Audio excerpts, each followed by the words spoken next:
Was it your race to lose today, or was any of that sort of going through your mind, or was it just one step after another and just see how the day panned out? Yeah, probably to be honest with you, realistically it probably was my race to lose. I've raced Patrick for years now, and I knew he was always going to be probably the danger man out of anyone here. And the reason I say that is he's just a strong, consistent guy that's just, he's like someone tapping you in the arm, and after about 8 hours it starts to hurt a little bit. He just doesn't relent and he doesn't slow down, and he's always going to be there. And if I slipped up at all today, he was definitely going to be there and going to try and pounce on me. So it probably was my race to lose, but in saying that, I tried to make sure that I was in control all day. I didn't go out there to blow anything out of the water. I just wanted to stay in control and try and feel good for the majority of the day. You're not going to feel great all day, but that's the nature of the sport. But realistically, trying to be in control, and as I said, I think he made a bit of a surge on the third lap of the run. I guess that's always the make or break section, that 25 to 30 kilometre mark, and you can find out where an athlete's at. And he dug in, and I think I dropped in a couple of 350, 355 Ks just to I guess show him that I still had some gas left in the tank. And I think it was nice to be able to head out on the final lap and somewhat enjoy the last 8 to 10 kilometres of the run.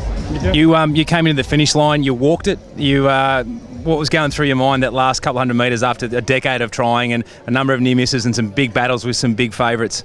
Yeah, I think as I said, this is where it all started, Ironman Australia for me, and to be able to, I guess, tick the box for the win here it's nice. I guess it's fitting in a way. And I guess the other side of things is one thing I always tell everyone is, make sure you enjoy the finish shooting at an Ironman event, because it's very special and you never know when the next one's going to happen. And a lot of people across the line turn around and miss, I guess, the emotion and the roller coaster ride, and just letting it all sink in of what the day's unfolded. And I try and live by my own words, so I was going to enjoy it as much as I possibly could. If I could, I'll walk back out there now.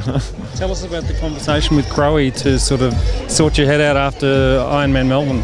Yeah, I think it was just, it's always hard when something goes wrong, and whether it be injury, sickness, or just a bad race, sometimes it's just nice to bounce ideas off other guys. I was just out riding one day, and Crowe's one of those guys who give you an honest, straightforward opinion. And I've known Crowe for many years now, and I gave him a call, and he was more than willing to have a chat and bounce some ideas around. And we probably worked out this was a good idea. So sometimes it's just nice to have that outside perspective. It's just a different view of something you may not have looked at. So how much I took in here or there, but it's just nice to sometimes hear the thoughts that you've been thinking as well. It just reinforces it in a way.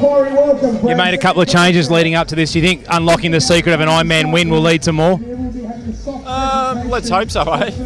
I think, now there's, I guess it was one of those things, a bit of a monkey on the back, and the piano kept getting heavier and heavier after every race. So, a bit of weight's lifted off now, and I can go into races a bit more, I guess. I don't know whether it's free and easy or you're just willing to accept and race your own race and trust your ability over the distance. But it's nice to have a solid race again. I've definitely had some roller coaster Ironman events. 70.3s are not so much, but the Ironmans have definitely been a roller coaster, and it's nice to be able to tick them back off and head in the right direction.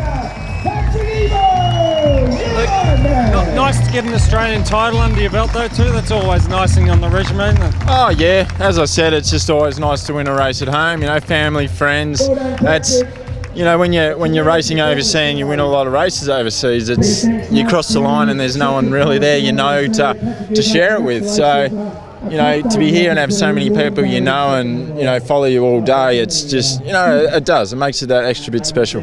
What did Shorto say to you on the way back when you crossed him? Oh, he's just yelling and screaming to make sure I make it to the finish line in one piece. I'm sure we'll catch up for a nice quiet beer later on and run through everything. He's another one that over my career has done a lot of training with him on and off, and you're always bouncing and sharing ideas again. And he's a guy I looked up to when I first started the sport, and it was an honour to race alongside him, and I respect everything he's helped me out with over the years.